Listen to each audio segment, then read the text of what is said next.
ezemidlalo engikuphathele zona kuleli hora zimi kanje. Mbukele kwehle izihlathi kubalandeli beManchester City ngesikhathi iTottenham inenebula iCity ngemfalakaxa yamagoli 4-0 emdlalweni obuyizolo e-Etihad Stadium. Mbukele esombeni sokuqala zithe zisuka nje iTottenham ibese yahlasela kuthe kusasekuseni nje ngomzuzu ka-13 uMaddison uthole ithuba ebhekene nonozinti waluvalela enethini igoli. Kuthe kusabatshaza lokho wabuya uMaddison ngomzuzu ka-20 ngelinye igoli likaMadumezandla. Lokho kuqede isombe sokuqala iTottenham ihamba phambili ngamagoli 2-0.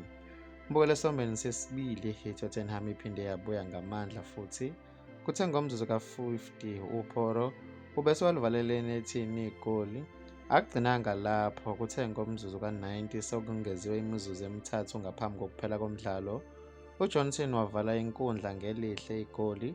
Lokho kuqede lo mdlalo iTottenham inamagoli 4-0.